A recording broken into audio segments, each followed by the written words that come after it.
এটা হচ্ছে শেরি মাছ। আর মাছটা হচ্ছে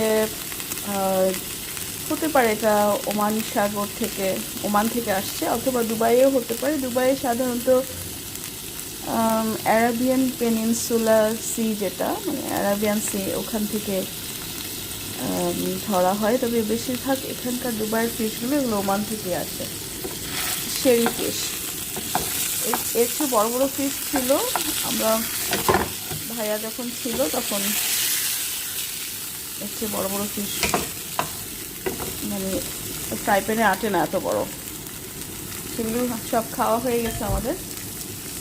আর এটা হচ্ছে, এটা ছিল ম্যারিনেশন করা, সেটা আমি করছি। শেরি ফিশ বলে এটাকে। আর এখানে আছে গরু মাংস ভুনা, এটা অবশ্য গতকালকে রান্না হয়েছে, সেই গরু মাংসের রিমেনিং পার্ট। এখানে হচ্ছে একটা মজার তরকারি, যেটা হচ্ছে শসা, বাংলাদেশের শসা আর রুই মাছ, এটা দিয়ে করা। যদি আমার তো ভুল হয়ে গেছে, আমি মাছটা আগে দিয়ে দিছি, মাছটা বেশি সিদ্ধ হয়ে গেছে। মাছটা আলাদা করে ভাজিও করে রাখছিলাম, কিন্তু সেই তুলনায় শসা অত সিদ্ধ হয়নি। আলহামদুলিল্লাহ, তরকারি কালারটা অনেক সুন্দর আসছে, অলিভ ইয়েলো কালার। রুই মাছের আর পেঁয়াজ পাতা দেওয়া হয়েছে, স্প্রিং অনিয়ন, বাংলাদেশ থেকে আনা, বাংলাদেশি গ্রোসারি থেকে নিয়ে আসছিলাম। এত সুন্দর, এত মজাদার একটা ফ্লেভার আসতেছে, মাশাল্লাহ। ফ্লেভার বলবো নাকি অ্যারোমা বলবো, সবই খুব মোমো গন্ধ করছে।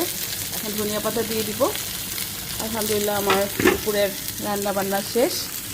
আর এখানে হচ্ছে আমার মাছ ভাজি। এক হাতে আসলে ক্যামেরা নিয়ে এক হাতে ভিডিও করা খুবই ডিফিকাল্ট। আমার মাছ ভাজিটা অদ্ভুত সুন্দর হয়েছে। আর এখানে হচ্ছে রুই মাছ ভাজা করে রেখেছি আগে থেকে, এটা হচ্ছে রুই মাছ ভাজা। আসলে এত মানে ভ্যারাইটিস আইটেম আমি রান্না করি, বাট সবটা খাওয়া হয় না। দেখা যায় একবেলা দুই বেলা, তারপরে ফেলে দিতে হয়। খাবার ফেলতে খুবই কষ্ট লাগে, কিন্তু এখানে খাবার কাকে দিব। তো এই আমার দুপুরে যা যা রান্না করলাম, হালকা পাতলা একটু দেখালাম। আল্লাহ হাফেজ।